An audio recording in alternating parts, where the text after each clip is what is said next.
Hi, boys. So today we're going to be discussing first-hand and second-hand accounts. The Common Core standard that aligns with first-hand and second-hand accounts is RI 4.6. That RI stands for Reading Informational Text, so we're going to be focused on those informational and nonfiction texts. Now, the standard reads, compare and contrast a first-hand and second-hand account of the same event or topic. Describe the differences in focus and the information provided.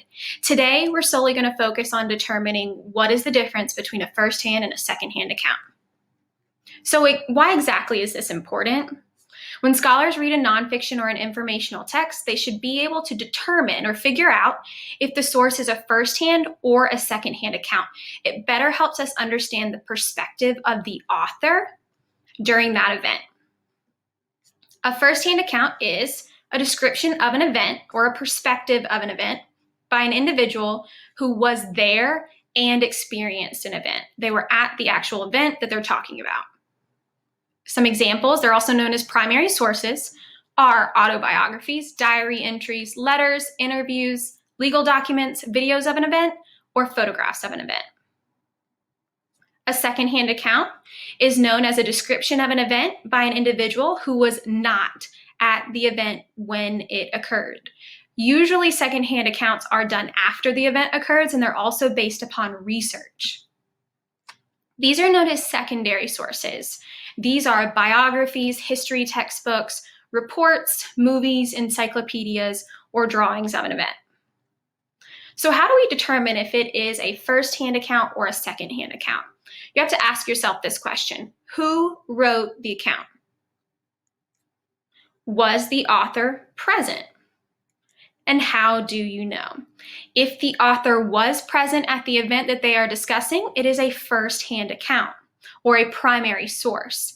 If they were not present at the event that they are discussing, it is a second-hand account, also known as a secondary source.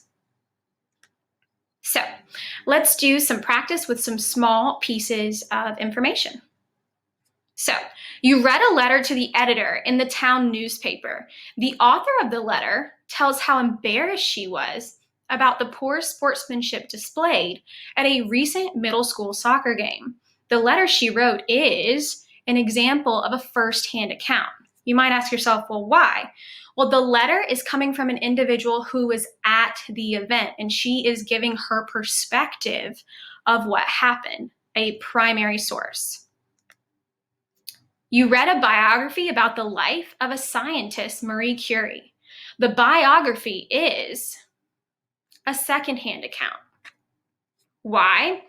Because it is about the entire life of this individual, and it's based upon research. Now, if it were an autobiography, it would be a first-hand account because auto means self, written by the individual.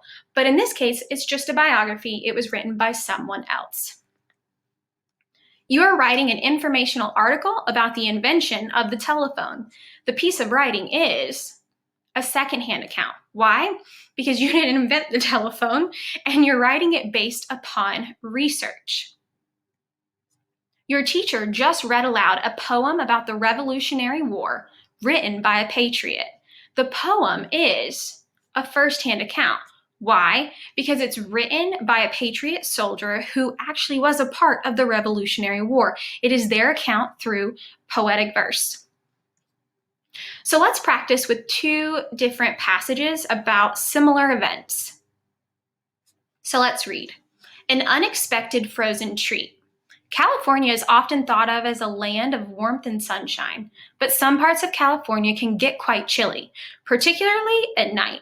This is especially true in the San Francisco Bay Area, where chilly mist can come off the bay and drop San Francisco below freezing from time to time.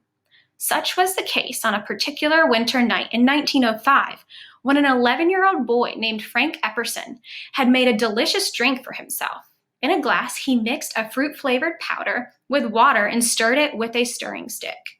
Frank had taken his drink out to the porch. At some point, however, he had gone inside, possibly because of the chilly air rolling in, and he had accidentally left his unfinished drink outside on the porch. The next morning, Frank had stepped out on the porch and had seen his fruit drink. It had frozen overnight, with the stick still inside it. Frank grabbed the stick and the frozen drink had popped out of the glass. Frank had been holding the first popsicle. It wasn't until Frank was an adult, however, that he started to market his invention.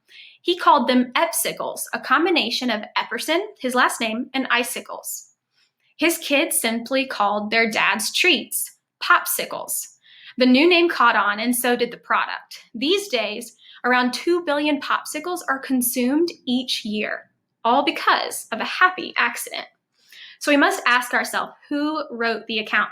And in this situation, we don't necessarily know. However, we can move on to that second question. Was the author present? And no. And we might ask ourselves, well, how do we know this? They weren't there because this is based upon research. It's talking about the entire evolution of epsicles to popsicles, and it's not talking about that one event where someone was present. It's giving us evidence or research from a variety of different points in this individual's life. So this would be an example of a secondhand account or a secondary source. So now we're going to take a look at another piece of text, and we're going to see if it is a first-hand account or a second-hand account. A delicious treat. I wanted to teach Frank a lesson. My dreamy-headed son was a good kid, but he needed to learn to be more responsible. He was always mixing up these fruity soda drinks, but then he would just leave them around the house. Last night, he did it again. He stirred up one of his drinks and went out to the porch. A while later, he came in from the porch to say goodnight, but there wasn't a glass in his hand. Sure enough, it was sitting out there on the porch railing. I usually ended up picking up after him, but not this time. I decided to leave it out there. I figured that it would be crawling with ants. They love sugar, or some other creepy crawlies by morning. I was hoping that sight would shock Frank into being a bit more mindful. So I left the drink out there and went to sleep. It sure got cold overnight. It's not a huge surprise in San Francisco when the frigid air rolls off the bay. I woke in the middle of the night, felt that chill, and knew that my lesson wasn't going to take. This wasn't insect weather. However, I wasn't ready for the exact opposite of a lesson to unfold. In the morning, I went down to the kitchen and looked out the window. I got there just in time to see Frank holding the frosted glass with the now frozen drink. He was looking at it, puzzled. Then he grabbed the stirring stick that was sticking out of the ice and popped the ice from the glass. He held it upright and licked it, and a huge smile broke out across his face. It wasn't a lesson at all. It was a delicious treat. Well, that sure backfired. So we have to ask ourselves those same 3 questions. Who wrote this account? And I know that it is a parent of Frank Epperson because they're saying in that first paragraph, the second sentence, my dreamy-headed son. So it is a parent of Frank Epperson. Was the author present? Yes, because they are retelling a specific event in their life that they witnessed happen. It's their perspective of that event. They were there, and they weren't necessarily happy with Frank for never picking up after himself. And how do we know this? Because they talk about their own personal perspective of what happened from beginning to end of that day, where it ended up that the lesson that this parent wanted to teach sure did backfire within that last paragraph. So this would be an example of a firsthand account because it's told by the author who was present at the event. So let's review. A first-hand account is a description of an event or a perspective of an event by an individual who was there and experienced the event. Key on they were there and experienced the event. A second-hand account is a description of an event by an individual who was not at the event when it occurred. Key on the fact that they were not there. Second-hand accounts are also known as secondary sources, and they're usually done after the event occurs based upon research. The 3 questions to ask yourself: who wrote the account? Was the author present? And how do you know? Find that evidence to determine that your answer is truly correct. So I hope you learned a little bit more how to determine first-hand and second-hand accounts, and I will see you next time.